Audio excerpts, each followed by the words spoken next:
நமது ஆண்டவரும் அருமை இரட்சகருமாய் இயேசு கிறிஸ்துவின் கிருபையுள்ள நாமத்திலே உங்கள் யாவருக்கும் அன்பின் நல்வாழ்த்துக்கள் கூறி இன்றைய தியானத்திற்கு உங்களை தயவோடு அழைக்கிறோம். இன்றைய தியான பகுதி 23ஆம் சங்கீதம் 23 தியான வசனம் 6ஆம் வசனத்தின் பிந்திய பகுதி. சங்கீதம் 23:6. நான் கர்த்தருடைய வீட்டிலே நீடித்த நாட்களாய் நிலைத்திருப்பேன். நான் கர்த்தருடைய வீட்டில் நீடித்த நாட்களாய் நிலைத்திருப்பேன்.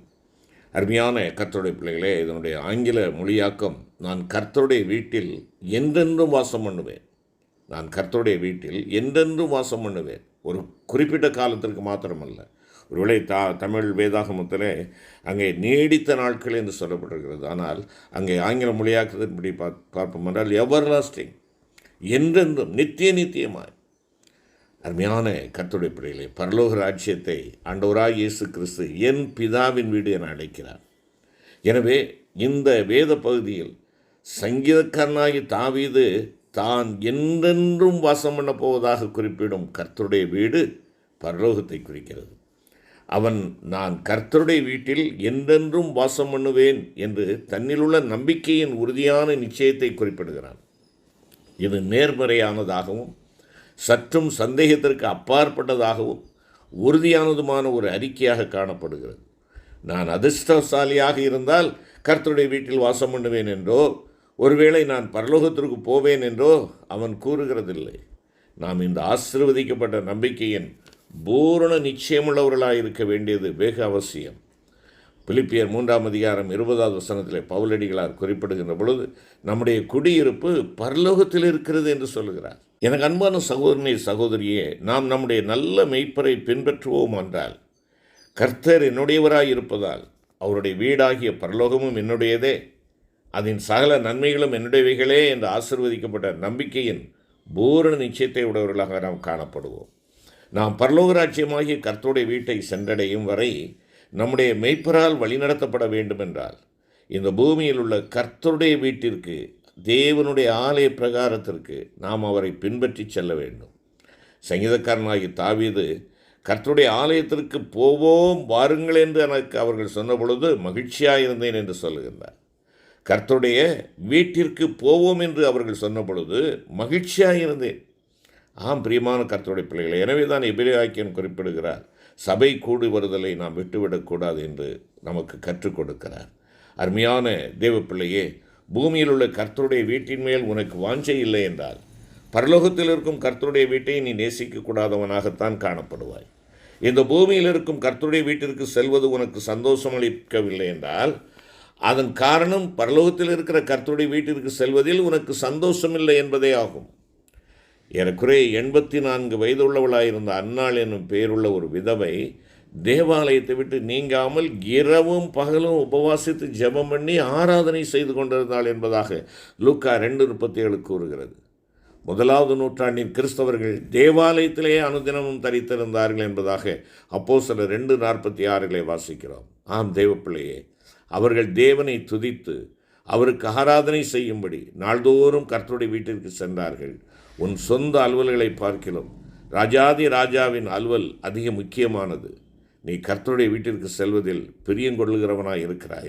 நிச்சயமாகவே நன்மையும் இரக்கமும் என்னை தொடரும். நான் கர்த்தருடைய வீட்டில் என்றென்று வாசம் பண்ணுவேன் என்று தாவீது கூறுகிறார். தேவனுடைய நன்மையும் இரக்கமுமே நம்மை அவருடைய வீட்டிற்கு அழைத்து வருகின்றன. தேவனுடைய வீடு இரக்கத்தின் வீடு என்றும் அழைக்கப்படுகிறது.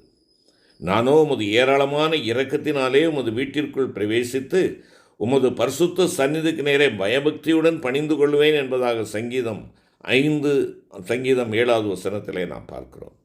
நாம் கர்த்தருடைய திரட்சியான இரக்கங்களினாலேயே அவருடைய வீட்டிற்கு வருகிறோம். நாம் எவ்வளவு அதிகமாக கர்த்தருடைய வீட்டிற்கு வந்து அவரை பணிந்து கொள்ளுகிறோமோ அவ்வளவுக்கு அதிகமாக அவருடைய திரட்சியான இரக்கங்கள் உனக்கும் எனக்கும் கிடைக்கும்.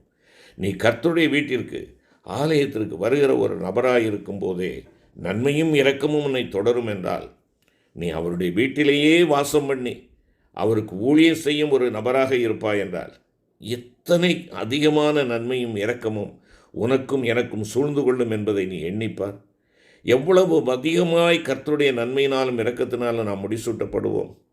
கர்த்தருடைய வீட்டிற்கு வருதல் அவருடைய இரக்கங்களின் திரட்சியை நாம் பெற்றுக்கொள்ளும்படி செய்யும் என்றால் அவருடைய வீட்டில் வாசம் பண்ணுவது இன்னும் ஏராளமான இரக்கங்களை நம்மேல் வருவிக்கும் அல்லவா. சாலமோனிடத்தில் வந்த சேபாவின் ராஜஸ்திரி எப்போதும் அவனுக்கு முன்பாக நின்று அவனுடைய ஞானத்தை கேட்கும் சிலாக்கியத்தை பெற்றவர்களாக இருந்த சாலமோனுடைய ஊழியக்காரரை பார்த்த அந்த சேபாவின் ராஜஸ்திரி 1 ராஜாக்கள் 10:8 மூலமாக நாம் அறிந்து கொள்கிறோம். அவள் என்ன சொல்லுகிறாள்?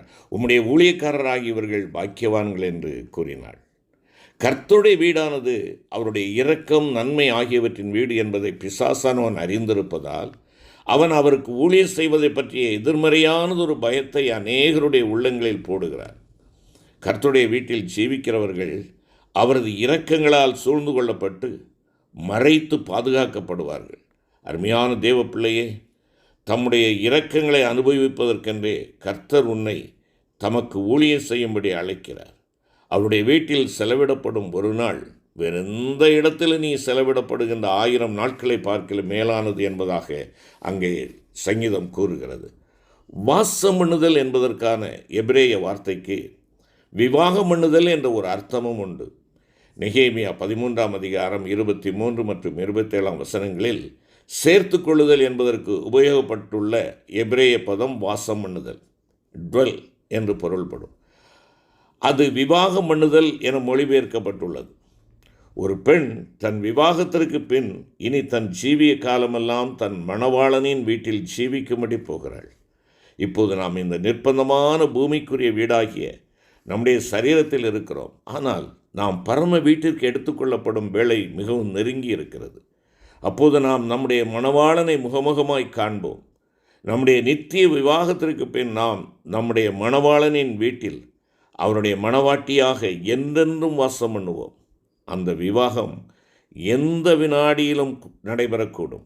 என்னுடைய நாட்கள் மகிமையால் நிறைந்தவையாய் இருக்கப் போகின்றன. கர்த்தர் வரும்போது அவர் என்னை விட்டுவிட்டு செல்லவோ என்னை கைவிடவோ மாட்டார் என்ற ஆசீர்வதிக்கப்பட்ட நம்பிக்கையின் பூரண நிச்சயம் நமக்கு இருப்பது வெகு அவசியம். அருமையான கர்த்தருடைய பிள்ளைகளே, நீங்களும் நானும் அவரோடு இணைக்கப்படும்படியாய் செல்லுகிறோம். தொடர்ந்து நாம் பார்ப்போம் என்றால், இங்கே சொல்லப்படுகிற கர்த்தருடைய வீடு என்பதற்கு உபயோகிக்கப்பட்ட எபிரேய மொழியானது, எபிரேய வார்த்தையானது பாயித். இந்த பாயித் என்பதற்கு ராஜ அரண்மனை என்று பொருள். 2 நாளாகமும் 9ஆம் அதிகாரம் 11வது வசனத்திலேயும் இதே வார்த்தை பயன்படுத்தப்பட்டுள்ளது. அதே எபிரேய பதம்தான் சங்கீதம் 23:6 உபயோகப்படுத்தப்படுகிறது.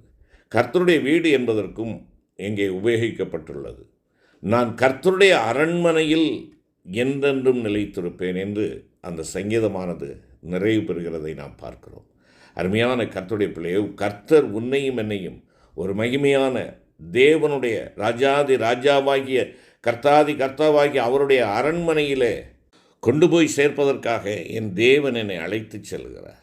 நான் அவரோடு அங்கே அந்த ராஜ அரண்மனையிலே நித்தியமாய் எவர்லாஸ்டிங் நித்தியமாய் நான் அவரோடு கூட இருப்பேன் என்று இந்த சங்கீதமானது நிறைவு பெறுகிறது. அருமையான கர்த்தருடைய பிள்ளைகளே, எபிரேய மொழியிலுள்ள இந்த பாயித் பதம் தனித்தன்மை வாய்ந்த ஒரு வார்த்தையாகும். அது அரண்மனை என்று மாத்திரமல்ல, சில இடங்களில் சிறைச்சாலை என்று மொழிபெயர்க்கப்பட்டுள்ளது. அரண்மனையும் சிறைச்சாலையும் ஒன்றுக்கொன்று எதிரான துருவங்கள் அல்லவா? ஆனால் அழகானதொரு சத்தியம் இதில் மறைந்திருக்கிறது. கர்த்தர் யோசேப்புடனே கூட இருந்தபடியினால் சிறைச்சாலை அவனுக்கு ஒரு அரண்மனையைப் போல் இருந்தது. அந்த சிறைச்சாலையிலும் அவன் தன் மனதில் சமாதானமும் இளைப்பாறுதலும் உள்ளவனாய் இருந்தான் என்பதாக ஆதியாகமம் 39ஆம் அதிகாரம் 20 முதல் 22 வசனங்களிலே பார்க்கிறோம். தேவனுடைய மிக நெருங்கிய சமூகம் உன்னுடைய ஜீவியத்தில் இருக்கின்ற பொழுது, தேவ பிள்ளையே, உன்னுடைய சிறைச்சாலை ஒரு அரண்மனையாக மாறிவிடும். அப்படி இல்லை என்றால், தேவ சமூகம் உன் ஜீவியத்தை விட்டு விலகி போய்விடும் என்றால், உன்னுடைய அரண்மனை உனக்கு ஒரு சிறைச்சாலை ஆகிவிடும்.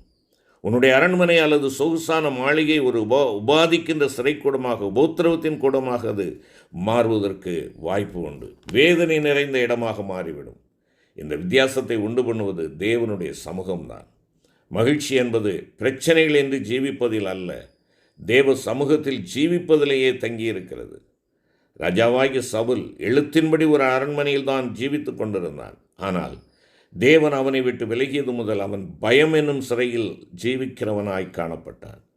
முன்பு சாதாரணமானது ஒரு ஆட்டிடையனாயிருந்து அப்போது தன் உத்தம ஊழியனாயிருந்த தாவீதுக்கு அவன் பயப்பட்டான்.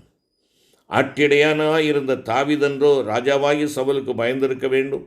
ஆனால் தேவன் தன்னை விட்டு விலகிவிட்டது நிமித்தம் சவுல்தான் தாவீதுக்கு பயந்திருந்தான்.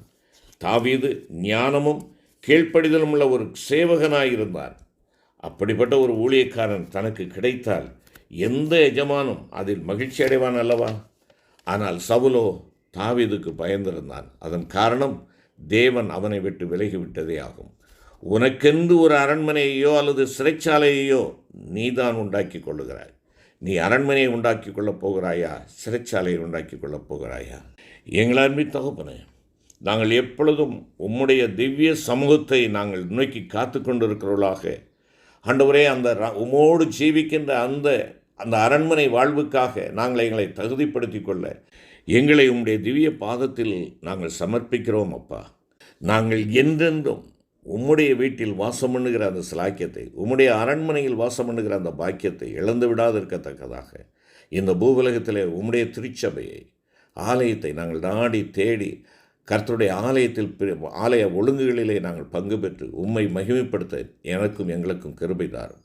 மீட்பர் இயேசு கிறிஸ்துவின் மூலம் வேண்டிக் கொள்கிறோம் நல்ல பிதாவே. ஆமென்.